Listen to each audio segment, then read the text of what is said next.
Hi hello friends, ಎಲ್ರಿಗೂ ನಮಸ್ಕಾರ. ನಾನಿವತ್ತು ಮುದ್ದೆ, ಚಪಾತಿ, ದೋಸೆ, ರೈಸ್ ಜೊತೆ ತಿನ್ನಲು ಮೊಟ್ಟೆ ಹಾಕಿ ಇದ್ಕಿದ ಬೇಳೆ ಸಾಂಬಾರ್ ಮಾಡೋದು ಹೇಗೆ ಅಂತ ಹೇಳ್ಕೊಡ್ತೀನಿ. ಒಂದು ಮಿಕ್ಸಿ ಗ್ರೈಂಡರ್ಗೆ ಒಂದು ಕಟ್ ಮಾಡಿರೋ ಈರುಳ್ಳಿ, 2 ಕಟ್ ಮಾಡಿರೋ ಟೊಮ್ಯಾಟೊ, 15ರಿಂದ 20 ಬೆಳ್ಳುಳ್ಳಿ ಇಳ್ಕು, 1 ಇಂಚು ಶುಂಠಿ, 4 ಲವಂಗ, 2 ಚಕ್ಕೆ, 2 ಟೀ ಸ್ಪೂನ್ ಧನಿಯಾ ಪುಡಿ,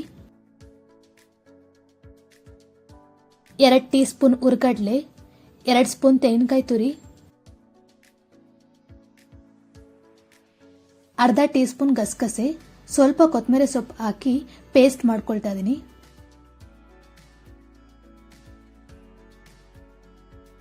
ಒಂದು ಕುಕ್ಕರ್ಗೆ 2 ಟೀ ಸ್ಪೂನ್ ಎಣ್ಣೆ ಹಾಕ್ತಾ ಇದೀನಿ. ಎಣ್ಣೆ ಸ್ವಲ್ಪ ಬಿಸಿ ಆದ್ಮೇಲೆ ಅರ್ಧ ಟೀ ಸ್ಪೂನ್ ಸಾಸಿವೆ, ಸ್ವಲ್ಪ ಕರಿಬೇವು ಸೊಪ್ಪು ಹಾಕ್ತಾ ಇದೀನಿ. 1 ಕಪ್ ಇದ್ಕಿದ ಬೇಳೆ, ಚಿಟಿಕೆ ಅರಿಶಿನ ಹಾಕಿ ಒಂದು 5 ನಿಮಿಷ ಕಡಿಮೆ ಉರಿಯಲ್ಲಿ ಉರಿತಿದ್ದೀನಿ.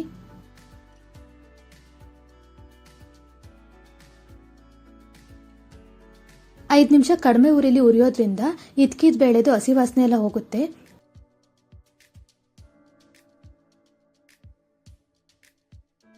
ಇದಕ್ಕೆ ರುಬ್ಬಿರೋ ಮಸಾಲ ಹಾಕ್ತಾ ಇದೀನಿ.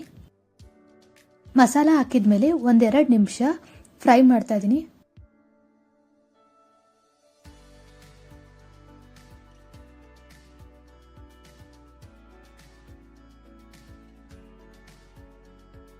ಇದಕ್ಕೆ ರುಚಿಗೆ ತಕ್ಕಷ್ಟು ಉಪ್ಪು, 1 ಟೀ ಸ್ಪೂನ್ ಅಚ್ಕಾರದ ಪುಡಿ ಹಾಕಿ 1-2 ನಿಮಿಷ ಫ್ರೈ ಮಾಡ್ಕೊಳ್ತಾ ಇದ್ದೀನಿ.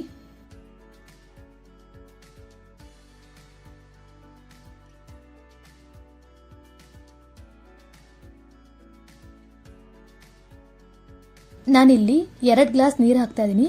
ನೀವು ಸಾಂಬಾರ್ ತೆಳ ಬೇಕೋ ಗಟ್ಟಿ ಬೇಕೋ ನೋಡ್ಕೊಂಡು ನೀರು ಹಾಕೊಳ್ಳಿ.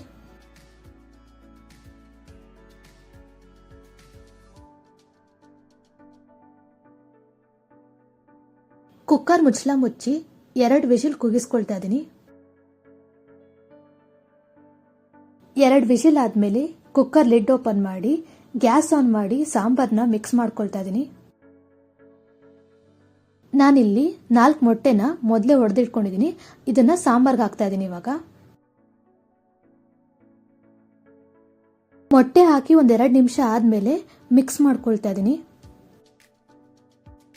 ಮೊಟ್ಟೆ ಹಾಕಬೇಕಾದ್ರೆ ಮತ್ತೆ ಮೊಟ್ಟೆ ಹಾಕಿದ್ಮೇಲೆ ಗ್ಯಾಸ್ನ ಕಡಿಮೆ ಉರಿಲೇ ಇಟ್ಕೊಳ್ಳಿ, ಯಾಕಂದ್ರೆ ಮೊಟ್ಟೆ ಚೆನ್ನಾಗಿ ಬೇಯಬೇಕು.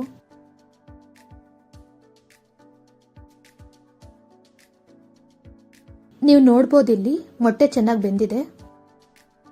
ಬಿಸಿ ಬಿಸಿ ಮೊಟ್ಟೆ ಇದ್ಕಿದ ಬೇಳೆ ಸಾಂಬಾರ್ ಮುದ್ದೆ, ದೋಸೆ, ಚಪಾತಿ, ರೈಸ್ ಜೊತೆ ಸರ್ವ್ ಮಾಡಲು ರೆಡಿಯಾಗಿದೆ.